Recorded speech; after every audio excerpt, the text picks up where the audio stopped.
Hello friends, എല്ലാവർക്കും A A A ഗ്രൂപ്പിലേക്ക് സ്വാഗതം. അപ്പോൾ എല്ലാ വർഷവും മലയാളത്തിൻ്റെ തുലാവർഷത്തിനൊപ്പം എത്തുന്നതാണല്ലോ നമ്മുടെ ദീപാവലി. അപ്പോൾ തുലാവർഷമാണെങ്കിലും മലയാളികളാരും ദീപാവലിക്ക് ഒരു കുറവും വരുത്താറില്ല. അപ്പോൾ എ എ എ ഗ്രൂപ്പും വരുത്തിയില്ല ദീപാവലിക്ക് ഒരു കുറവും. അപ്പം ഞങ്ങൾ ഈ വർഷത്തെ ദീപാവലി ഫുൾ സെറ്റാക്കിയാണ് ഞങ്ങൾ നടത്തിയത്. ആശിഷേട്ടനും മിട്ടുചേട്ടനും ഒക്കെ വന്നിട്ടുണ്ടായിരുന്നു. പിന്നെ ആദ്യം തന്നെ നമ്മൾ ഫുൾ ദീപമൊക്കെ തെളിച്ചു. അതിനുശേഷം നമുക്ക് എപ്പോഴും വേണ്ട സാധനമാണല്ലോ പടക്കം. പിന്നെ ഈ ദീപാവലിയെ വെറും ദീപാവലി എന്ന് വിളിക്കാൻ പറ്റത്തില്ല. ഇത് ഫുൾ കോമഡി നിറഞ്ഞ ദീപാവലിയാണ്. എന്ന് പറഞ്ഞാൽ എങ്ങനെ പറയാം, എന്ത് ചെയ്താലും അതിൻ്റെ അകത്തൊരു കോമഡി കാണും. അങ്ങനെയുള്ളൊരു ദീപാവലിയായിരുന്നു ഇത്.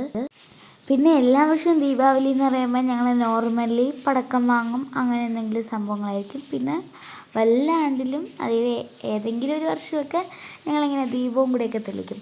പക്ഷേ ഈ വർഷം എന്ന് പറഞ്ഞാൽ ഞങ്ങൾ സ്വീറ്റ്സ് വാങ്ങി. പക്ഷേ സ്വീറ്റ്സ് വാങ്ങിയതിൻ്റെയൊക്കെ ഫോട്ടോ ഞാൻ എടുത്തു. പക്ഷേ വീഡിയോ എഡിറ്റ് ചെയ്യാൻ നോക്കിയപ്പോൾ ഫോട്ടോ കാണാനില്ല. അപ്പോൾ ഞങ്ങൾ എന്തായാലും സ്വീറ്റ്സൊക്കെ വാങ്ങിയിട്ടുണ്ടായിരുന്നു. പിന്നെ ഇടയ്ക്കിടയ്ക്ക് ഓരോ മണ്ടത്തരങ്ങൾ നടക്കുമല്ലോ. സംഭവം എന്ന് പറഞ്ഞു കഴിഞ്ഞാൽ ഒരുപാട് പടക്കങ്ങൾ ഞങ്ങൾക്ക് അറിഞ്ഞുകൂടാത്ത പടക്കങ്ങളുണ്ട്. അപ്പോൾ എവിടെ കത്തിക്കണം, എവിടെ കത്തിക്കാൻ പാടില്ല, അങ്ങനെ ഒരു ഐഡിയയും ഞങ്ങൾക്കില്ല. പക്ഷെ എങ്കിലും ഞങ്ങൾ ദീപാവലി അടിച്ചു പൊളിച്ചു.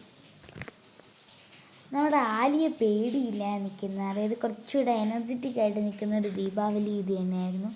സംഭവം തന്നെ അവർക്ക് എല്ലാം ചെയ്യാൻ പറ്റുന്ന ഐറ്റംസൊക്കെ ആയിരുന്നു ഉള്ളത്.